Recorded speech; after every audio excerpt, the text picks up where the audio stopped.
Lanjut ke part 2. Di saat Yuli tiba-tiba aja siuman dari pingsannya. Lantas Samsul yang malu akibat dirinya kepergok di saat ia sedang memegang gunung milik kakak iparnya. Lantas ia pun pergi dari sana. Namun langkahnya pun harus dihentikan oleh Yuli, yang menanyakan soal tentang keseksoyan tubuh wanita. Di sini Samsul menjawab, kalau dirinya belum pernah sama sekali melihat keseksoyan wanita tanpa busana. Meskipun Yuli kakak iparnya tak percaya atas jawaban Samsul, hal itu membuat dirinya kasihan pada diri Samsul yang belum pernah merasakan apa itu gabrutan. Tanpa pikir panjang, Yuli pun langsung menawarkan diri, supaya celengan miliknya digabrut oleh Samsul. Walaupun Samsul menyadari hal itu tidak baik, tapi apa boleh buat, karena Yuli sedikit memaksa, dan ini adalah pengalaman baru baginya. Mau nggak mau, Samsul pun mengikuti alur permainan kakak iparnya itu, dan apa yang terjadi adalah, mereka pun larut dan tenggelam dalam kenikmatan duniawi.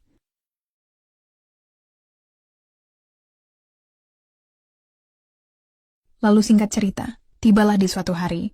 Mas Yanto hari ini dijadwalkan pergi untuk dinas keluar kota, di mana dia mengingatkan Yuli untuk tidak lupa memasukkan sempaknya ke dalam koper.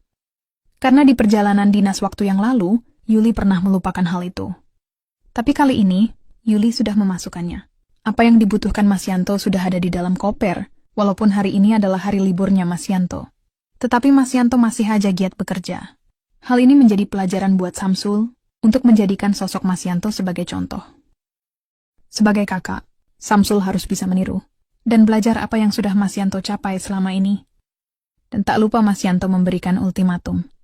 Kalau Samsul tidak serius dan banyak main, maka dia tidak boleh tinggal di rumah ini.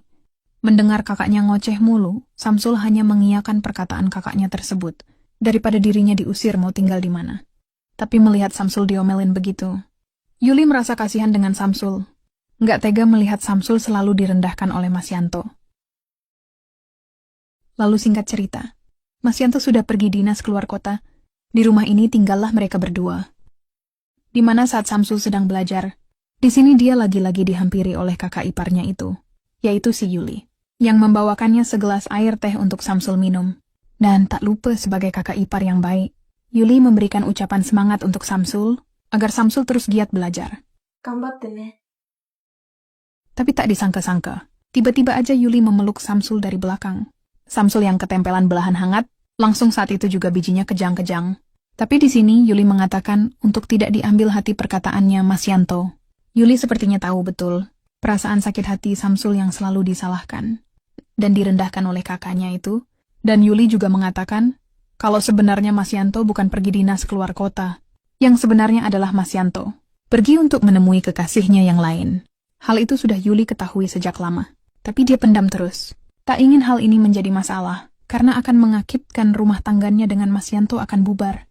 Walaupun Samsul setengah tidak percaya dengan apa yang dibilang Yuli, tapi dengan bukti yang pernah ditemukan oleh Yuli, sudah tidak bisa disangkal lagi kelakuan Mas Yanto di luar sana.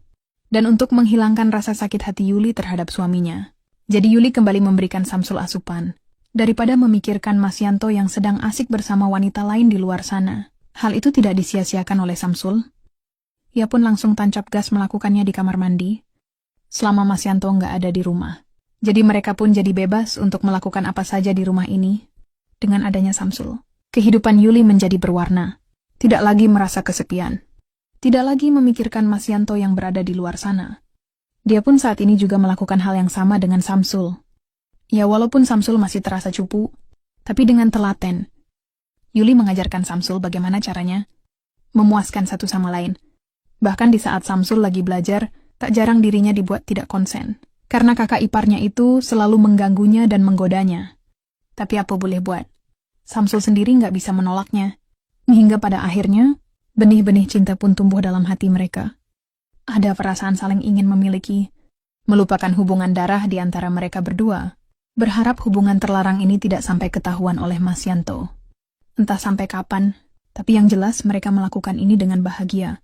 Mereka sadar bahwa setiap pertemuan adalah kesalahan, bahwa cinta ini adalah sesuatu yang tidak seharusnya ada, tapi hati selalu punya jalannya sendiri.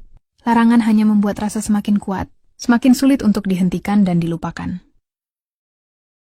Dari film ini kita bisa belajar bahwa kebahagiaan sejati tidak bisa dibangun di atas luka dan kebohongan. Setiap orang berhak untuk mendapatkan cinta yang jujur, tulus dan membahagiakan tanpa harus menyakiti orang lain. ただいま。お疲れ様です。新幹線。疲れるな。時間かかってよ。ほんと、東京にこのお店だろうな。お疲れ様です。あ、楽しくはちゃんと勉強してるか佐藤部屋でやってます。そうか。あ、佐藤、いつまで経っても、一緒になるんだから。ほら、一緒に大学かな。